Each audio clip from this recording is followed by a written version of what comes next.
Buenas noches. Buenas noches. Son las 19 horas en punto de este viernes 22 de mayo de 2020. Estamos en el Palacio Nacional de México, en la Ciudad de México. Vamos a iniciar la conferencia de prensa diaria, la número 81, sobre la situación de COVID, la pandemia causada por el nuevo coronavirus SARS-CoV-2. Y hoy nos vamos a centrar en el informe técnico, algunos de los elementos que comentamos semanalmente, incluyendo el número de pruebas realizadas, y abrimos a preguntas y respuestas. Le pido al doctor Alomía si es tan amable de presentar. Con mucho gusto, señor secretario. Muy buenas.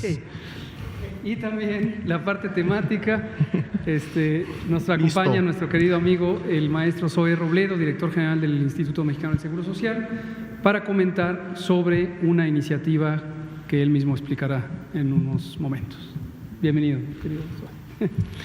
Bien, pues muy buenas noches con todas y todos. Estamos aquí nuevamente para actualizar el panorama epidemiológico, tanto internacional como nacional. Estamos en el día 61 de la Jornada Nacional de Sana Distancia. Queda todavía una semana completa, que es la siguiente semana, de la Jornada Nacional de Sana Distancia, recordando que las acciones, las intervenciones de sana distancia no terminan en sí con la Jornada Nacional de Sana Distancia, sino que entonces ahora vendrá un nuevo esquema regionalizado que ya se ha presentado en ocasiones y durante la próxima semana se estará reforzando la información en base a una semaforización que tendrá como objetivo precisamente definir cuáles son las actividades que pueden realizarse dependiendo del color del semáforo. 84 conferencias vespertinas, esta es la número 84. Bien, veamos la siguiente diapositiva donde actualizamos el panorama internacional. Si vemos, los porcentajes realmente se han mantenido muy estables durante toda la semana, inclusive los casos confirmados en los últimos 14 días, es decir, el motor de la pandemia se ha mantenido alrededor de 25%, mientras habíamos visto un descenso de este porcentaje desde que estábamos en el 50% y ahora hasta el 25%, ya tenemos casi unos 5 días en donde se ha mantenido en esa proporción, es decir, que un cuarto de los casos a nivel mundial continúan todavía siendo activos en los 14 días. Los porcentajes de América se mantienen similares, incrementos que han variado por encima y por debajo levemente del 50%. El que sí ha tenido una reducción importante en función de la pandemia activa es la región de Europa, con 25.3%. Veamos cómo se actualizan las cifras nacionales el día de hoy. Lo vemos en la siguiente diapositiva. Son 210.070 personas las que ingresaron a protocolo de estudio, es decir, que han sido clasificadas como casos sospechosos de COVID-19 y se les ha tomado una muestra para poder confirmar o descartar. ¿Cómo va este proceso? 113.742 de estas personas ya salieron negativas, es decir, tuvieron un resultado negativo, se descartó la presencia de SARS-CoV-2 en sus vías respiratorias, pero así también 62.527 fueron confirmadas al virus y por lo tanto entonces confirmadas a COVID-19 y tenemos todavía 33.801 muestras que pertenecen a personas sospechosas que estaríamos esperando un resultado. Sin embargo, podemos ver que la epidemia activa y se ha mantenido prácticamente siempre alrededor de un quinto de la cantidad de casos confirmados totales. El día de hoy, 13.347 personas que salieron confirmadas, pero que tuvieron inicio de síntomas en los últimos 14 días. Esta es la epidemia activa en México. Así también, lamentablemente, producto de las complicaciones y de una evolución tórpida de la enfermedad, lamentablemente 6.989 personas han perdido la vida a causa de COVID-19 hasta el momento. Veamos la siguiente diapositiva, en donde vamos a ver esta carga acumulada distribuida en las entidades federativas. Más de la mitad de las entidades federativas ya superaron los 1,000 casos acumulados. Esto es lo que se ha acumulado desde el inicio de la epidemia en México. Siguen siendo solo 3 los estados, esto viene siendo desde prácticamente una semana, 10 días, los que se mantienen solamente por encima de 3,000 casos acumulados. 48.9 la incidencia por 100,000 habitantes para la República Mexicana. La siguiente diapositiva vamos a ver la distribución en orden descendente y con los números totales. Ahí podemos ver también los colores que corresponden a cada una de las escalas de este rango de casos. En la siguiente diapositiva veremos ahora sí solamente los casos confirmados con inicio de síntomas en los últimos 14 días, es decir, esta es la epidemia activa en México, y aquí vemos que realmente la gran mayoría de los estados, estamos hablando casi del 70%, son estados que todavía se mantienen en un rango que está entre los 100 y los 500 casos. Entonces la gran mayoría todavía está en esta fase de epidemia activa, todavía en estos rangos, y vemos muy pocos colores oscuros en el mapa. La siguiente diapositiva veremos en orden descendente también, y podemos ver también los colores de las escalas para que ustedes puedan tener el dato completo. Ahora sí, en la siguiente diapositiva viene la distribución por tasa de incidencia acumulada, es decir, con base poblacional, en donde siempre comentamos que los colores más oscuros representan a los estados que en estos últimos 14 días, del 9 al 22 de mayo, tienen la mayor actividad en relación a la transmisión y por lo tanto a la afectación en la población. Y son estados que en su momento han mantenido estas características. Algunos estaban inclusive en colores más oscuros hace una semana, hoy empiezan a tener colores más claros, lo cual evidencia que están disminuyendo su carga, más sin embargo otros empiezan a pintarse de colores más oscuros, y esto es lo que vamos a estar viendo un poco en la alternancia, recordando que la epidemia en México es asincrónica, es decir, hay entidades federativas que entran antes al pico epidémico o a la subida grande, y cuando están en su bajada otros lo están haciendo. En la siguiente diapositiva veremos la tasa de incidencia distribuida por entidad federativa, y tenemos básicamente las mismas dos entidades federativas de varios días que han mantenido la mayor tasa: Ciudad de México, Tabasco, y ahora tenemos a Yucatán en este tercer lugar. En la siguiente diapositiva vamos a ver la distribución de las 6,989 defunciones por fecha de ocurrencia, es decir, por la fecha en que fallecieron, y así también podemos ver en el color naranja claro aquellas defunciones que todavía tienen pendiente un resultado de su prueba de laboratorio y que por lo tanto podrían incrementar esta cifra que tenemos el día de hoy. En la siguiente diapositiva vemos las defunciones, nuestra gráfica de distribución por entidad federativa. Esta es carga de defunciones, carga acumulada, son todas las que han ocurrido desde que inició la pandemia, y los que tienen en la parte superior de la barra nuevamente un componente naranja claro son aquellas que van a de seguro incrementar todavía este número en los siguientes días una vez que tengamos este resultado de laboratorio. En la siguiente veremos la curva epidémica. Prácticamente el comportamiento se ha mantenido, no vemos una tendencia descendente, recordando que esta es una curva que integra todos los casos a nivel nacional, es decir, en esta curva están tanto los estados que están teniendo incremento en los últimos días, como los estados que ya han tenido un decremento importante, pero dado que más estados, y lo veremos sobre todo muy probablemente en el mes de junio, continúan iniciando sus curvas epidémicas de esta manera sincrónica, pues la curva se mantiene viva, ¿no? La curva epidémica. En la siguiente diapositiva veremos ahora sí los casos confirmados acumulados. El incremento para el día de hoy, es decir, en las últimas 24 horas, fue de un 5%, pero dado que la carga acumulada del día anterior sigue creciendo, pues ahora este 5% representó 2,960 nuevos casos confirmados, y en las barras de color naranja en la parte inferior podemos ver cómo esa tendencia de carga de casos en 24 horas confirmados se ha mantenido en estos niveles, por lo menos los más altos que hemos visto desde que estamos dándole seguimiento a la epidemia. Pasemos ahora a ver la disponibilidad de ocupación hospitalaria. 96% la tasa de notificación de los hospitales, 716 de 746 que pudieron reportar. Esto es una buena tasa porque nos da entonces mucha información para decir que la ocupación de camas irá general, es decir, para pacientes que presentan sí signos de alarma, pero todavía no están en un estado crítico, al corte de ayer fue del 39%, o sea, 9.157 camas generales ocupadas de un total de 23.497.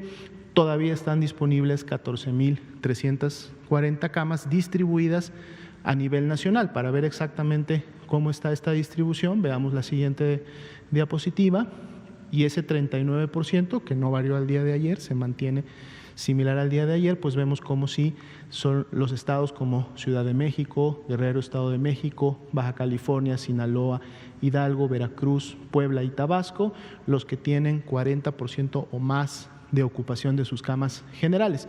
La Ciudad de México, que es la que se ha mantenido siempre con la mayor ocupación, ha mantenido una ocupación, digamos, estable para este porcentaje, similar a la del día de ayer. Si vemos la siguiente diapositiva, vamos a ver ahora sí las camas para pacientes críticos, es decir, aquellas camas que tienen disponibilidad de ventiladores, igual 35%, se ha mantenido esta proporción de ocupación a nivel nacional, y tenemos ahora al Estado de México con la mayor ocupación, 64, seguido por la Ciudad de México con 62. Recordando que estos porcentajes felizmente pueden disminuir precisamente en función, por un lado, cómo se van dando de alta los pacientes, pero también muy importante cómo los hospitales pueden tener más disponibilidad de camas a través de la reconversión, camas que están destinadas a otro tipo de padecimientos, en otro tipo de salas, se reconvierten, se les da todo el equipamiento que requieren, más el equipo médico correspondiente, y entonces se convierten en camas para pacientes críticos, y entonces se puede siempre mantener una disponibilidad en esta ocupación. Lógicamente esto también luego baja la unidad, es decir, así como estamos viendo 35 nacional, pero dependiendo del estado, hay estados que pueden tener 5% y estados que pueden tener 64%, cuando bajamos a la unidad dentro de una ciudad, pues hay unidades que pueden estar sí casi al borde o al tope de la saturación, pero hay otras que no, y entonces aquí es muy importante que entre el trabajo de los CRUMs, que precisamente están monitoreando esta ocupación y derivando pacientes para que siempre puedan encontrar una cama. Finalmente, el día de hoy, que es viernes, y empezamos el viernes de la semana pasada, comentamos que vamos a tener actualizados los datos del diagnóstico por laboratorio. Entonces, si nos comparten la siguiente diapositiva, volvemos a ver nuestra curva de muestras realizadas o muestras que han sido procesadas. Vemos cómo este incremento en el no solo muestreo, sino en el procesamiento de las muestras se mantiene, y en la medida también, si recordamos nuestra curva epidémica, prácticamente es la misma tendencia, y va a seguir esa misma tendencia porque en México la vigilancia epidemiológica pues toma una muestra a los casos sospechosos. Entonces, cuando una persona es clasificada como tal, ¿sí?, entra a este proceso, por eso las curvas son muy similares. 176.269 las pruebas que han sido ya procesadas, y por lo tanto tenemos un resultado como tal. De estas, 100.503 se han realizado en la red nacional de laboratorios estatales, 31 laboratorios estatales en toda la República, y además 70.213 se han realizado en los laboratorios de apoyo a la vigilancia epidemiológica, que están localizados en ciudades grandes y además en hospitales de concentración. ¿Recuerdan? La semana pasada decíamos que teníamos un poco más de 100.000 pruebas disponibles. Bueno, el día de hoy tenemos 413.452 pruebas disponibles, y esto es porque precisamente llegaron las 300.000 pruebas que se compraron hace, pues ya a esta fecha, hace 20 días.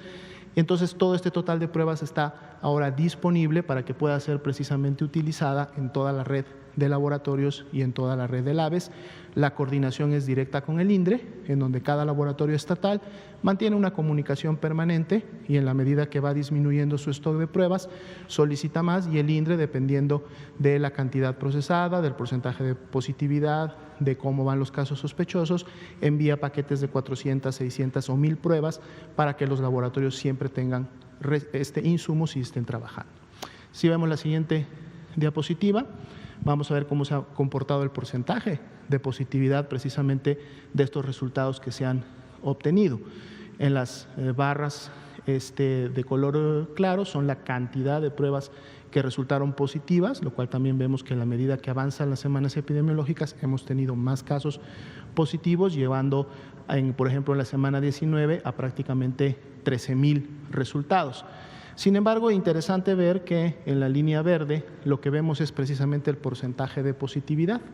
Y vemos cómo el porcentaje de positividad de alguna manera se ha estabilizado desde la semana 17, 41, 40, 41 y en la última 39. Vamos a ver cómo cierra esta semana. Ese 39 todavía se puede mover en función de todas esas pruebas que están pendientes de un resultado y que entonces nos dirá.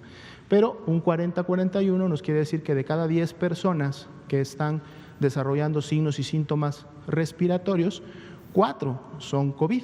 Las otras 6 pueden ser otros virus respiratorios como influenza o como virus que circulan normalmente en las comunidades. Pero esto es lo que tenemos hasta el momento. Y en la última diapositiva resaltamos aquellas pruebas que se han realizado fuera de la red de laboratorios estatales y fuera de los labs, y que es una contribución también que en su gran mayoría, como podemos ver en la barra central, realizan los laboratorios privados. Hasta el momento los laboratorios privados que reportan sus resultados al Instituto de Diagnóstico y Referencia Epidemiológico al corte del 21 de mayo, del día de ayer, reportaron 30,472 resultados positivos. ¿Sí?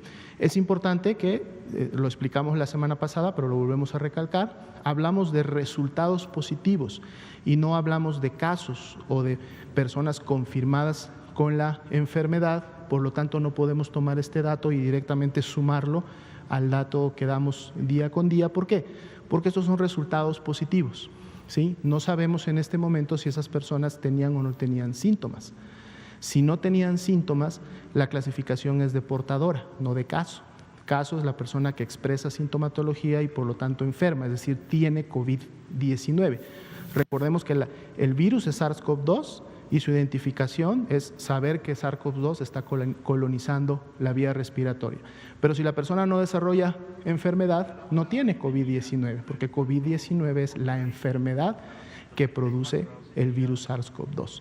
Y lo otro es que muchas de estas personas pudieran también haber demandado atención en unidades que muestrearon de manera institucional y por lo tanto podría haber una duplicidad. Comentarles que el día de ayer en la mañana se tuvo una reunión con toda esta red de laboratorios privados que está validado por el INDRE y ya se está implementando. Ayer se les presentó el nuevo sistema de notificación de sus resultados, para que entonces en este nuevo sistema ahora sí se va a notificar el nombre completo del paciente y se va a notificar la sintomatología. Por lo tanto, ya con esta nueva herramienta informática, ahora sí los resultados que nos vayan dando los laboratorios privados, podremos saber cuáles son casos y con el nombre completo podremos saber que no están duplicados en la base institucional y entonces sí tendremos un dato que en su momento podremos sumar a la estadística total de casos confirmados a nivel nacional.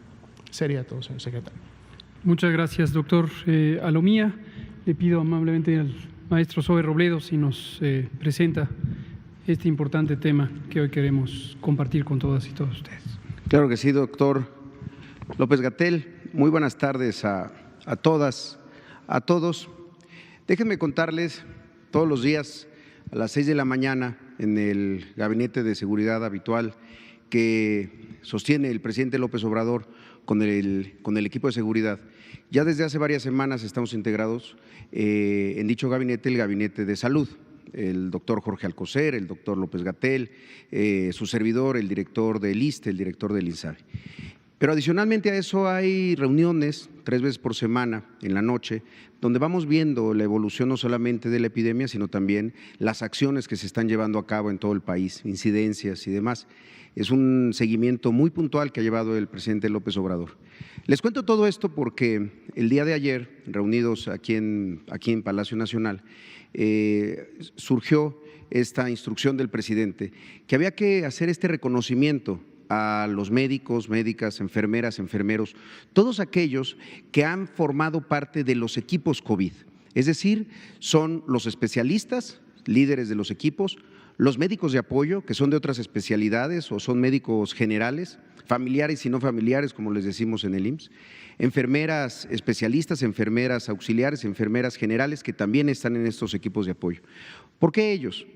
Un hospital es una comunidad enorme, pero ellos son los que han llevado las cargas más pesadas, son quienes están directamente con los pacientes que tienen COVID, son los que tienen jornadas largas, son quienes vemos con sus rostros marcados y con una marca de orgullo como ellos la presentan después de estar tanto tiempo utilizando equipos de protección personal. Es para ellos quienes se pensó y se ha diseñado junto con el resto del equipo de salud esta condecoración, esta iniciativa. ¿Podemos pasar la siguiente? Ahí está. Se trata de la condecoración Miguel Hidalgo y Costilla. Esa condecoración ya existe. Está en la Ley de Estímulos, Premios y Recompensas Civiles. Es el artículo 34, a partir de 1978, que se incorporó a otras condecoraciones que entrega el Estado mexicano. Se trata de una condecoración que tiene diferentes grados, se trata de una condecoración que además establece cuáles son las razones por las cuales se da, y es justamente un premio que premia a méritos eminentes o distinguidos, conductas o trayectorias vitales y ejemplares y relevantes servicios prestados a la patria. Se ha entregado solamente en 10 ocasiones y, como les decía, en el artículo 34 establece que es la más alta presea que se otorga por parte de los Estados Unidos mexicanos a los connacionales. Así como está el Águila Azteca, la condecoración más importante que entrega el gobierno mexicano a extranjeros, esta es la presea más importante que se entrega a connacionales. Es una cosa interesante, pero se ha entregado pocas veces. ¿Pueden pasar a la siguiente? Se ha entregado pocas veces a gente muy destacada, a 10 nada más. A un doctor, por cierto, al doctor Ignacio Chávez, a Jesús Silva Herzog, a Nicolás Bernal, a 6 constituyentes del 17, pero después, por alguna razón, no se había vuelto a entregar. Quizá una de las razones es que tiene que ser un gran consenso nacional, un acuerdo en donde todos estamos completamente entregados al reconocimiento a un grupo o a una comunidad de personas. La siguiente. Esta condecoración tiene grados. El primero es el de grado de collar, por actos heroicos de difícil repetición si quien los lleva a cabo ha observado una conducta ejemplar. El siguiente grado es el de cruz, por méritos eminentes, por conducta destacadamente ejemplar. Y tiene otro grado, el de banda, el grado de banda por méritos distinguidos, por conducta cuya ejemplaridad convenga ser la del conocimiento público. Y el último es el de placa, por méritos de relevancia. Así fue como se pensó y se verificó cómo tenía que operar y cuáles serían los siguientes pasos. La siguiente, por favor. Este premio, según la propia ley, está establecido en un consejo que integran varias dependencias, la Secretaría de Gobernación, la Cultura, Educación y 2 representantes, los titulares de las cámaras del Congreso de la Unión, la presidenta, en este caso de la Cámara de Senadores, y la presidenta de la Cámara de Diputados. La siguiente. Lo que estamos planteando es esto. Entregar 58 condecoraciones Miguel Hidalgo, grado collar, que componen una medalla y 100,000 pesos a 58 médicos y enfermeras postulados por pacientes COVID recuperados. Que sean los pacientes COVID recuperados quienes, a partir de una convocatoria que se va a emitir, sea quienes señalen y postulen a estos 58 médicos y enfermeras. Son de manera individual. ¿Por qué 58? Porque fue la edad en la que perdió la vida el padre de la patria, Miguel Hidalgo. El segundo grado, el grado cruz, se entregaría a 500 médicos y enfermeras, pero en este caso postulados por la comunidad de los hospitales en donde trabajan y que sean específicamente hospitales reconvertidos a COVID, los más productivos. Y por productivos nos referimos a los que han tenido el mayor número de pacientes, porque ahí han estado los casos y las jornadas más pesadas, más largas. En este caso sería para 500 médicos un premio de la insignia más 50,000 pesos. Después, la misma condecoración, Miguel Hidalgo en grado banda de 30,000 pesos para 1,000 médicos y enfermeras, integrantes de equipos COVID, pero en este caso postulados por las propias instituciones por sus conductas ejemplares. No necesariamente son de los hospitales que han tenido mayor intensidad, mayor productividad, mayor número de casos, pero que ha habido historias ejemplares de personas que han hecho cosas extraordinarias, fuera de cualquier norma, fuera de su espacio de confort, y por eso estamos pensando en 1,000. Y por último, la condecoración en grado placa, que es una placa metálica, como así lo dice, y 25,000 pesos, pero en este caso no para individuos, sino para los equipos COVID.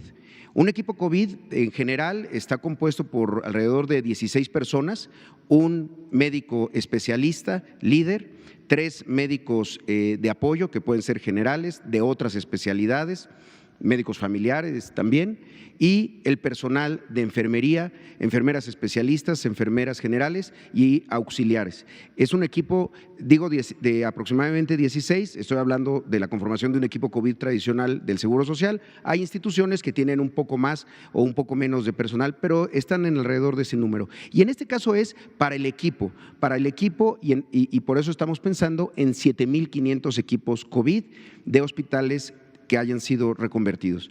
En este caso estamos hablando de todas las instituciones, del Seguro Social y también del ISSSTE, también del ISFAM, la Seguridad Social de las Fuerzas Armadas, y también de Pemex y desde luego del INSABI, todas de personal de salud, de hospitales y de instituciones públicas. La siguiente, por favor.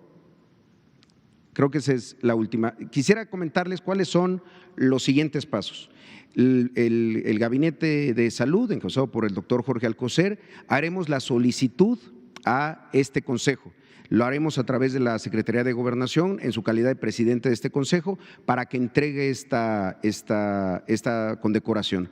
Una vez que ellos hayan recibido esta solicitud, que puede ser a la brevedad, hoy mismo, ellos tendrían que reunirse, dictaminarla, emitir una convocatoria, sobre todo la convocatoria porque queremos que quienes los elijan sean, en el primer caso, los propios pacientes que ya se recuperaron.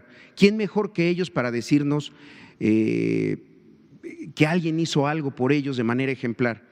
También para que se pueda hacer una convocatoria para las propias comunidades de los hospitales y también en el caso de las instituciones para poder hacer un proceso de selección de estos casos ejemplares. Quiero decirles que la intención es que a la brevedad se puedan empezar a entregar estas condecoraciones. No solamente es la parte económica, que no deja de ser importante, es sobre todo el reconocimiento del Estado mexicano a sus compatriotas, a sus patriotas trabajadores de la salud. Y nos acaba de comentar el señor presidente que los recursos para estas condecoraciones vendrán de los fondos que tiene el instituto para devolver al pueblo lo robado. Es decir, ¿qué mejor fin puede tener un bien que fue subastado, que tuvo su conversión a numerario, como dicen ellos, que reconocer a estas personas? Pero también el reconocimiento de la más alta distinción, porque eso es lo que debemos de pensar de ellos, la más alta distinción para los más altos mexicanas y mexicanos, los servidores públicos más excepcionales que hemos visto en las últimas épocas. Sería todo por mi cuenta, doctor López-Gatell. Muchas gracias a todos. Muchas gracias, maestro Zoe Robledo, director general del Instituto Mexicano del Seguro Social. Como muy elocuentemente señala el maestro Robledo, esta decisión, esta propuesta directamente del señor presidente y que gozó del consenso inmediato de no solamente los funcionarios y funcionarias del sector salud, sino de todo el grupo de trabajo que estamos participando en la respuesta, en coordinar la respuesta al COVID. Como estamos conscientes de lo que están viviendo todos los días nuestras compañeras y compañeros trabajadores del sector salud que están en los hospitales, en particular quienes están en la acción directa.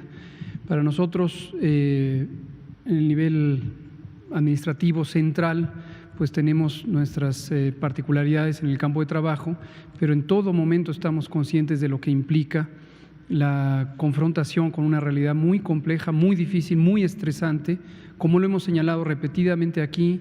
Hace unas pocas semanas que vinieron nuestros colegas del tema de salud mental y hablaron precisamente de la importancia de cuidar a quienes nos cuidan.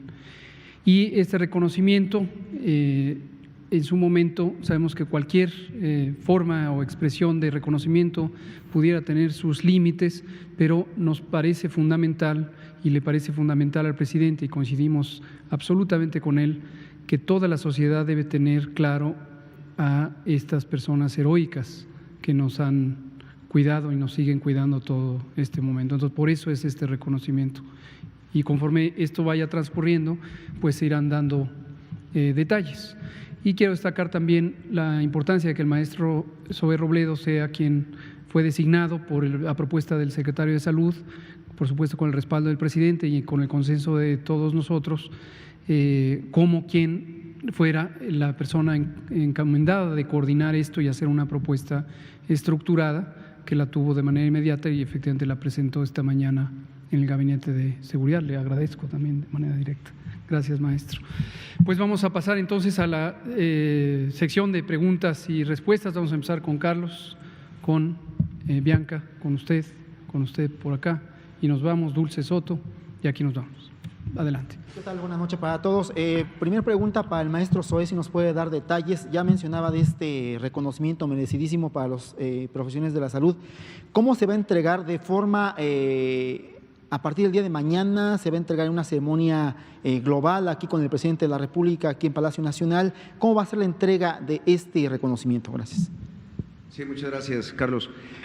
Todavía tenemos que terminar de afinar esos detalles. No sería a partir de mañana. Todavía se tiene que convocar a la reunión de este consejo. Son cosas muy rápidas, en realidad. El planteamiento es que pudiera estar la primera entrega para los médicos del ISFAM, es decir, de las Fuerzas Armadas, el 1 de junio. Esa sería la primera entrega de las condecoraciones para el personal de estas instituciones, y después la Seguridad Social, Pemex, el ISSSTE, nosotros en el Seguro Social, y después el INSABI. Pero como lo ha dicho el doctor López-Gatell, vamos a seguir dando detalles al respecto en los próximos días. Yo sé que a lo mejor no tiene el tema preparado. Si nos puede traer para la otra intervención que lo invite el doctor Gatell, este procedimiento que están efectuando en el Seguro Social con plasma, sí, es muy prometedor, muy interesante precisamente lo que se está haciendo, y creo que es importante que la gente lo conozca, devele mitos. Obviamente yo sé que ahorita el énfasis es el reconocimiento, pero ojalá y nos pueda en alguna otra oportunidad traer esta parte, y a ver si lo invita el doctor Gatell. Y la tercera para el doctor Gatell, si nos puede hablar un poco de este calendario que se va a poner ya en vigencia, este semáforo el 1 de junio. Ayer hubo junta precisamente con el Consejo aquí en Palacio Nacional, muy noche. Estábamos por ahí viendo las fotografías que bastante noche salieron ustedes de aquí de Palacio Nacional. Si nos puede dar un poco de los avances que ya se tienen o de lo que ya se ha ajustado respecto a este semáforo que se va a poner en marcha este 1 de junio. Gracias. Con mucho gusto. Efectivamente, al menos en promedio 2 a 3 veces por semana, además de las otras reuniones que tenemos diarias o varias veces al día con los distintos grupos de trabajo, con el Comando Operativo COVID, y que tiene el mando unificado de todas las instituciones federales que trabajamos en COVID. Tenemos varias otras reuniones. Tenemos, por ejemplo, la de los martes con las y los secretarios de salud estatales, y tenemos la que 2 veces o 3 a veces a la semana con el presidente y el propio grupo de trabajo. Esta fue la de ayer por la noche. Lo que vemos en general es el avance de la respuesta. Presentamos la situación epidemiológica, estado por estado, ciudad por ciudad. Presentamos las proyecciones de matemáticas que nos elaboran, y siempre les agradecemos a las personas expertas en el campo académico de las matemáticas que coordina el CONACYT, y también le agradecemos a la doctora Álvarez Builla. Se presenta el abastecimiento de insumos, se presenta la capacidad de respuesta, la ocupación hospitalaria, el uso de los ventiladores, se garantiza que lleguen los ventiladores, etcétera. Es decir, se pasa lista de todos y cada uno de los elementos y los pasos a seguir. Ayer, en concreto, dado que lo del semáforo ya fue discutido, ya fue delineado y ya fue publicado en el diario oficial, en el acuerdo secretarial del 14 de mayo, ayer no entramos en detalles sobre el semáforo.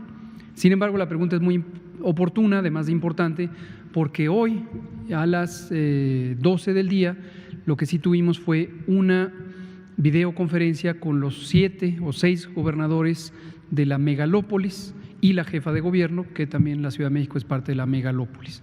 Hidalgo, Tlaxcala, Puebla, Querétaro, Ciudad de México, Estado de México y Morelos, los 6 gobernadores y la jefa de gobierno.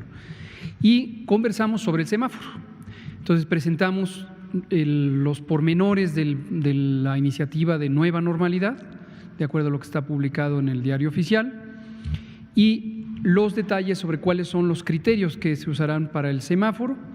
Enseguida el subsecretario Ernesto Acevedo, subsecretario de Industria y Comercio, habló de algunos detalles que tienen que ver con la actividad económica y sus consecuencias sobre la actividad o la economía social en esta región, y el maestro Zoe Robledo, acompañado de sus colaboradores, presentó nuevamente detalles sobre el lineamiento de seguridad sanitaria en el trabajo. El propósito principal de la reunión fue el diálogo, recabar la impresión que tienen en este momento la jefa de gobierno y los 6 gobernadores y buscar oportunidades de no solamente consenso, sino de trabajo colaborativo. El área de la megalópolis es un área que, desde el punto de vista de dinámica poblacional y por consiguiente de dinámica epidemiológica, se comporta casi como una sola entidad, aunque existen asincronías en la presentación de las epidemias. Esto quiere decir, en el Valle de México tenemos una epidemia más activa, mientras que en el resto de las entidades federativas la epidemia de esta región apenas va empezando. No les voy a dar detalles del semáforo en específico, porque tenemos planeado que precisamente la siguiente semana el tema va a ser semáforo. Y está programada ya una reunión el martes con toda la Conferencia Nacional de Gobernadores, por iniciativa de la propia conferencia, a quien le agradecemos la iniciativa, y vamos a entrar en muchos detalles técnicos que iremos presentando aquí en la sesión. Perfecto, muchas gracias. Bianca, y usted, y allá usted que no había estado, y por allá Dulce Soto. Gracias. Buenas noches, Bianca Aguirre de Notimex TV. Doctor, pues obviamente esta semana se vio mucha movilidad en la Ciudad de México. ¿Qué va a pasar, por ejemplo, con la alcaldía de Iztapalapa? Tan solo el miércoles se volvió líder de contagios, llamémosle así. Hubo 2.974 casos confirmados en esa demarcación. ¿Qué se va a realizar, por favor, doctor? Y para el maestro Zoe Robledo, en este reconocimiento que se busca hacer al personal médico, ¿se harán también, por ejemplo, premios para todo el personal que está en activo, este personal médico que está en la primera línea? Muchas gracias. Buenas noches. Adelante. Sí. Por favor. Muchas gracias. Sí, Bianca, la verdad que todo el personal, todos, incluso también y destacadamente también de los que quizá no están atendiendo pacientes COVID, pero están atendiendo otras partes del hospital en la consulta, o están trabajando en los triage o las TAOTS del Seguro Social que atienden a los familiares. Todos ellos forman parte de un equipo, y en el caso del Seguro Social tienen 2 estímulos, 2 formas de reconocerlos que forman parte del contrato colectivo de trabajo. Uno es los bonos, un bono COVID diseñado específicamente para esto, pero también notas de mérito, que como su nombre lo dice, es una nota que estimula conductas meritorias. En este caso, en el Seguro Social, a partir de ciertas acciones pueden llegar a acumular hasta 19 notas de mérito. Cada nota de mérito más o menos son como un día adicional de aguinaldo, y es una forma de reconocimiento al trabajo, pero eso es para todos, tanto el bono como las notas de mérito. Y si me permite el doctor López-Gatell, una muy buena noticia de viernes que se las quiero compartir. Hoy fue egresada la jefa Fabiana, está ya en su hogar, le mandamos todo nuestro afecto, estuvo hospitalizada algunos días, pero salió, está muy bien y bueno, la queremos mucho, como y a ella en su figura, en su persona, a todas las enfermeras y enfermeros del país. Pero bueno, era la respuesta a la pregunta. Muchas gracias, maestro Ruleo. Sobre la movilidad, nos quedan 8 días de la Jornada Nacional de Sana Distancia, 8 días valiosísimos, 8 días para no desaprovecharlos. En todo el país es importante porque es la jornada nacional, es decir, es una restricción masiva que, como hemos comentado repetidamente, estimamos que podría estar en al menos 76 millones de personas fuera de la circulación del espacio público. En la Ciudad de México, el Valle de México, no solamente la ciudad, sino la zona conurbada en el Estado de México es aún más importante, dado que la intensidad de la transmisión de esta epidemia es mayor aquí. Y efectivamente nos preocupa apreciativamente muchos ciudadanas, ciudadanos, ustedes comunicadoras y también nosotros como parte del gobierno identificamos o percibimos que pudieron haberse relajado las medidas y la gente empezó a salir. Aquí quiero decir 3 cosas. La primera, la importancia que tiene. Mientras exista este periodo de altísima transmisión, cuando salen las personas a la calle tienen una importante probabilidad de ser contagiadas o de contagiar a otras si es que tienen síntomas o tienen la infección. La segunda es, hoy precisamente con los gobernadores y la jefa de gobierno, comentaban algo que ya han comentado otros gobernadores y quiero hacer un reconocimiento a lo razonable que me parece su inquietud. Cuando nosotros aquí desde el Palacio Nacional, desde la Ciudad de México, comentamos el acontecer nacional y empezamos a hacer referencia de las siguientes etapas de las decisiones de política pública de alcance nacional, puede ocurrir que exista un desfase entre la realidad que vive cada persona, cada familia, cada comunidad y los distintos elementos que hay que planear con anticipación, que hay que comunicar con absoluta claridad, con anticipación.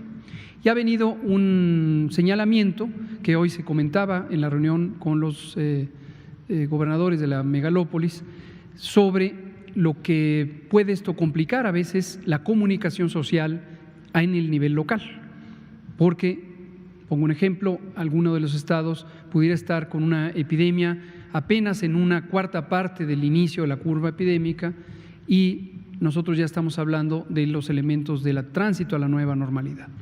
Es complejo, es muy complejo que no solamente encontrar el punto exacto, el punto óptimo de balance, esto lo hemos dicho también muchas veces, aquí estamos hablando de 2 bienes públicos imprescindibles, la salud y la vida, que son lo prioritario, que quede clarísimo, son lo prioritario, pero también el bienestar social y la economía.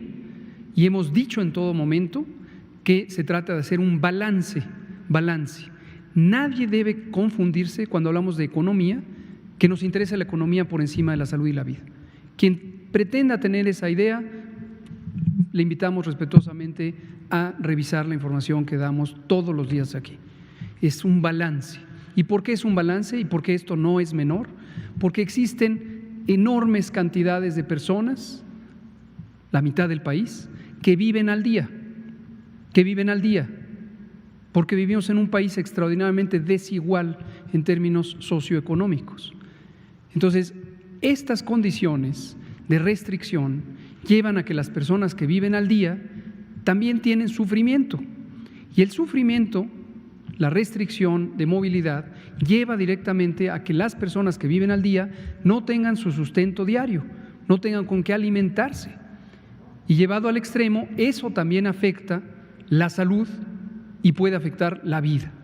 Entonces, es muy complejo dar a entender esto porque cada quien vive la propia realidad. Quien tiene un familiar en el hospital, quien ha perdido a un familiar por COVID, es completamente comprensible que su enfoque sea en el tema del sufrimiento que tiene.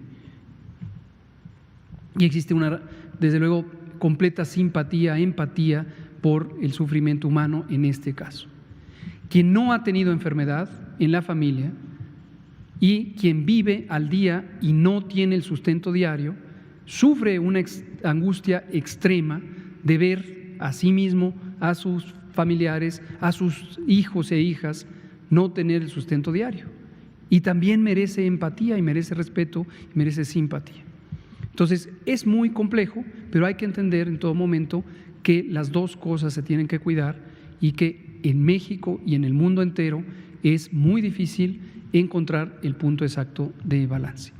Entonces, termino diciendo lo de Iztapalapa, pues sí, efectivamente no es deseable para el control de la epidemia que las personas salgan de casa y el mensaje es completamente claro, quédate en casa, todavía nos quedan 8 días de la Jornada Nacional. Y termino diciendo, cuando termine la Jornada Nacional de Sana Distancia, que será el 30 de mayo próximo, no quiere decir de modo alguno, por favor ayúdenos a transmitir este mensaje, no quiere decir en modo alguno que volvemos a la normalidad y que salimos todos a la calle y que salimos a hacer todas las actividades. Ese es el propósito del semáforo. La mayoría de las grandes ciudades amanecerán el 1 de junio en el color rojo del semáforo. Y esto implica que continúan las restricciones de las actividades que ocurren en el espacio público, tanto laborales como sociales como escolares. Entonces, que quede este mensaje claro y lo vamos a estar repitiendo por esa razón al dar detalles sobre el semáforo. Por favor, usted. Sí. Gracias. Primero, felicitar al maestro Zoe por este año que tiene a cargo del instituto, de verdad, un trabajo verdaderamente valioso. Pregunta para los dos, porque esta es una pregunta un poquito que se combina técnica.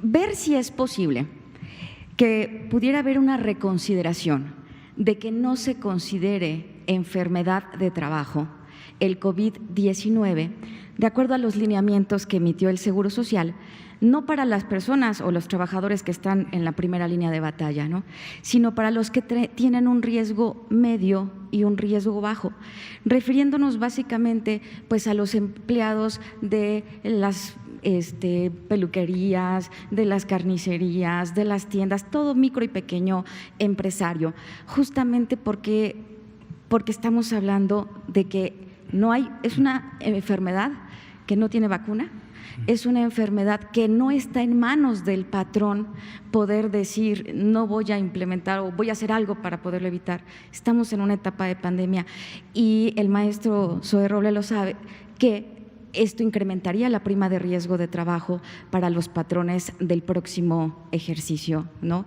Entonces, para estos trabajadores que no tienen esta parte de estar en primer nivel, en hospitales, etcétera, sí la súplica de hacer una reconsideración, porque sí sería una afectación muy grande para los pequeños y microempresarios, que además de todo esto que han sido solidarios y demás, pues se vaya a incrementar la prima de riesgo de trabajo para el próximo año. Gracias. Sí. Muchas gracias por su felicitación. Justamente como lo ha comentado el doctor López-Gatell, toda esta etapa se trata de balances, equilibrios. Y uno de los grandes equilibrios es la corresponsabilidad. Efectivamente, el Seguro Social podría tener una posición respecto a los centros de trabajo en donde de manera coercitiva, digámoslo así, buscara decirle a las empresas que en caso de que ellos se llegara a ver un brote, contagios y demás, efectivamente se declarara el riesgo de trabajo, la enfermedad del trabajo y entonces el incremento de la prima. Y es una facultad a la cual no se puede renunciar. Pero en esta etapa, en este sano retorno, es clave la confianza. El presidente lo ha dicho muchas veces, nada por la fuerza, todo por la razón. Y en este caso la razón es la que debe de privar. Y la razón debe de ser, sobre todo para las empresas, en los momentos en los que vayan a empezar a retornar gradual, prudente y de manera segura a sus actividades, a que se hagan cargo de lo que eso implica. Por eso es que están los lineamientos que conllevan un protocolo de autoevaluación. No estamos planteando que solamente hasta que se evalúe todos y cada uno de los 78 puntos de comprobaciones que se puede iniciar, porque queremos confiar en los empresarios que se harán cargo del cuidado, de la seguridad y sobre todo, lo más importante, de la salud de sus trabajadores. En ese sentido, creo que si tenemos esa lógica de corresponsabilidad, entonces no tendría por qué pasar el tema de la enfermedad del trabajo. Pero tiene que ser así, tiene que ser a partir de que una empresa, por ejemplo, ahora de estas neoesenciales o de las que van a ser esenciales a partir del 1 de junio, nos ha declarado que ha cumplido con todos los puntos que se les está pidiendo iniciara, entonces lo está haciendo bajo protesta, de decir verdad. Y es una verdad que nosotros estamos asumiendo de manera plena. Si no trabajamos así, entonces va a ser muy difícil garantizar que el retorno sea realmente seguro y sobre todo sea sano, así como la sana distancia, el sano retorno. Pero es parte de la nueva normalidad, que cada quien haga lo que le corresponde y que cada quien realmente sea rigurosísimo a la hora de emprender un protocolo, de declararlo y sobre todo de implementarlo. Si esto es así, no tendríamos por qué considerar la enfermedad del trabajo. Y esperemos que así sea en la mayoría de los casos.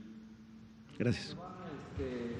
¿Cómo se puede no considerar riesgo de trabajo, como lo dice la compañera, que no sea o que no esté implementado como enfermedad del COVID? Si el mismo doctor Hugo Gatell ha comentado que el 90% de los mexicanos nos vamos a infectar de alguna manera. ¿Sí? Entonces, eso yo pienso que sí sería un poquito… Pero aquí estamos hablando específicamente de los centros de trabajo y los contagios comunitarios. Pues aquí están dos grandes epidemiólogos, yo he ido aprendiendo nada más, pero no necesariamente ocurren en el centro de trabajo. Es diferente que uno se contagie de manera comunitaria, en el hogar, en la calle, en la vía pública, en cualquier otro espacio, y otra cosa es que el contagio a partir de la mala implementación de protocolos o la ausencia de los mismos, entonces un contagio se convierte en un brote y un brote genere problemas y saturación de hospitales. Nosotros somos los primeros interesados en que eso no ocurra, porque partiendo que todos los trabajadores de ese centro de trabajo son y tienen regularidad en su aseguramiento en el Seguro Social, en el momento que estos contagios ocurrieran y en el caso de que se pusieran graves, nosotros vamos a atenderlos. Por eso este equilibrio es tan importante para nosotros. Pero en ese equilibrio, en este momento, el bien público que se está ponderando, además del bienestar y la economía, es por encima de todo la salud. Entonces, por eso es que se tiene que hacer esa valoración. Ahora, en el caso en el que nosotros tengamos, a partir de las incapacidades y de otras evidencias, que alguien no hizo su trabajo, aunque lo haya declarado así a la autoridad, entonces el riesgo de trabajo no va a ser opcional, va a ocurrir. Gracias, maestro Robledo. Le damos la palabra a usted. Nos seguimos con Dulce Soto. Gracias. Muy buenas noches. Juan Hernández del periódico Basta del Grupo Cantón. Bueno, ya. Nada más una rápida pregunta, chiquita. En el caso de los trabajadores de las Fuerzas Armadas, ¿cuántas, en este caso, condecoraciones están planteando que se entreguen? Y bueno, ya hablando de condecoraciones, ¿estaría la jefa Fabiana en esta primera lista? Gracias. Chiquita.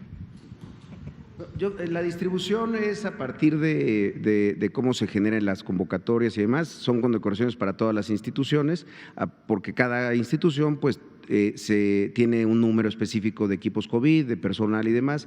Ya son detalles que creo que vamos a ir desarrollando y presentando aquí. Y yo creo que a eso ya correspondería justamente a la forma como se haga la convocatoria. No nos podemos adelantar a nada todavía. Gracias, maestro Robledo. Dulce Soto y usted, si nos da tiempo. Son las 19:54. Gracias, buenas noches. Doctora Lomía, quiero preguntarle ¿cuándo podrían ya presentar la plataforma en la que los laboratorios privados van a poder registrar ya los resultados positivos que emiten?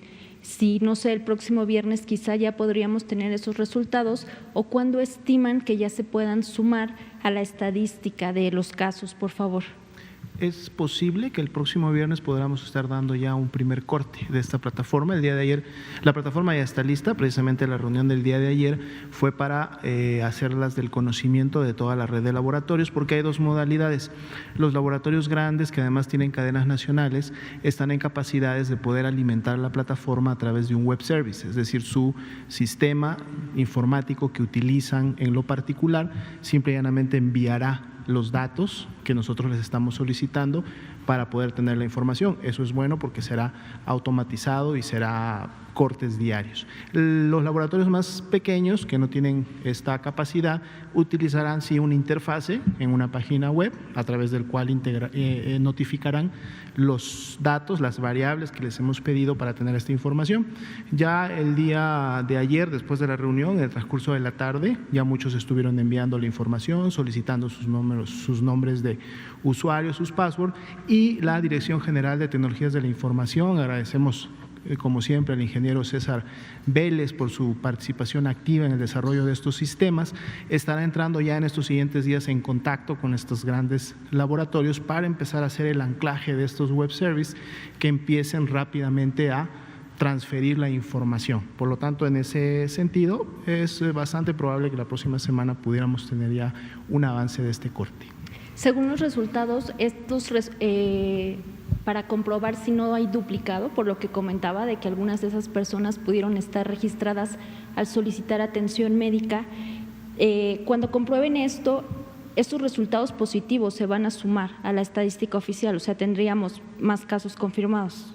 Es correcto, teniendo el dato ya fehacientemente registrado, además en un sistema oficial, que sería el de la plataforma, que por cierto es un componente de todo el sistema de plataformas que en su momento está registrando los casos. Entonces, uno es un registro oficial que tiene trazabilidad, por lo tanto uno puede tener la evidencia completa para poder notificar o registrar este caso, y efectivamente, dado que ahora sí en el registro vamos a tener el nombre completo de la persona, podemos hacer un match entre la base de datos de laboratorios privados y la base de datos del CISBER, que es la base de datos institucional.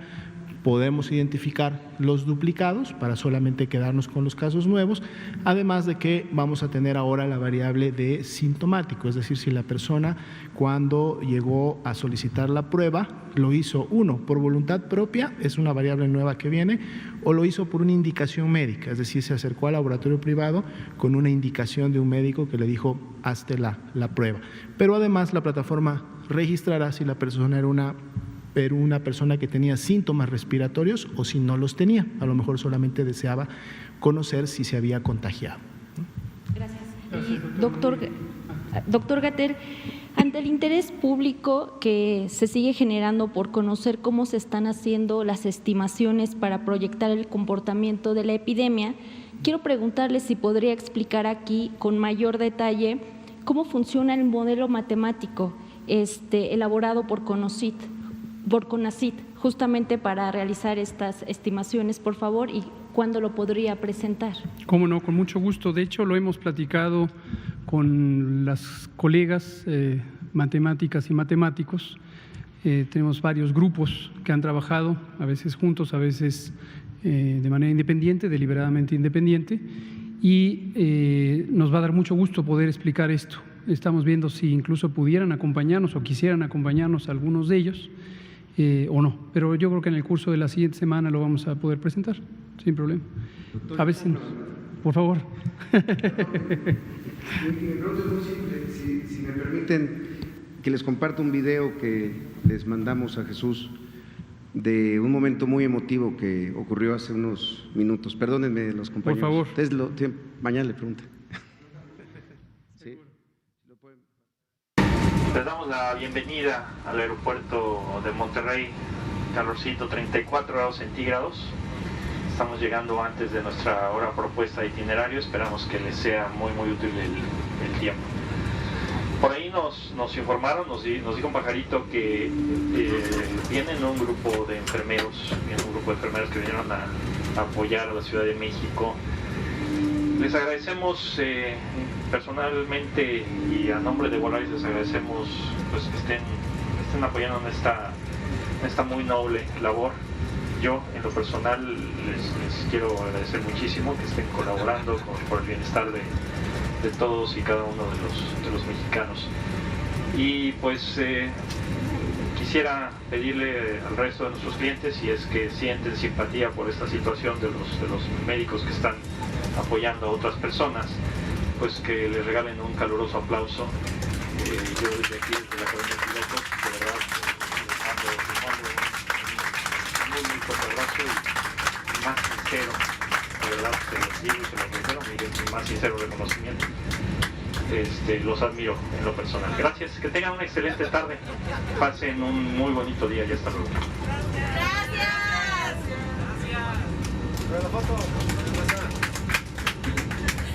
Son nuestros enfermeros de Monterrey que vinieron a ayudarnos, estuvieron trabajando en el autódromo, enfermeras, enfermeros extraordinarios, una jefa, Ana Ornelas, una mujer de verdad que en un episodio muy difícil, traumático, complicado, del que pues ya hay investigaciones en marcha, logró mantener a su equipo tranquilo y a salvo, es lo más importante.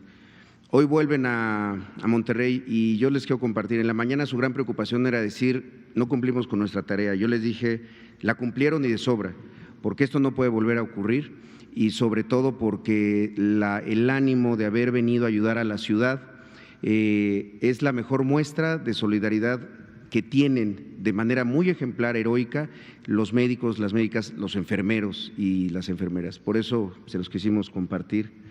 Estamos muy orgullosos de ellos. Muchas gracias, maestro Robledo. Justo a tiempo. Son las 20:01 horas. Terminamos aquí la conferencia. Mañana empezamos con usted. Gracias.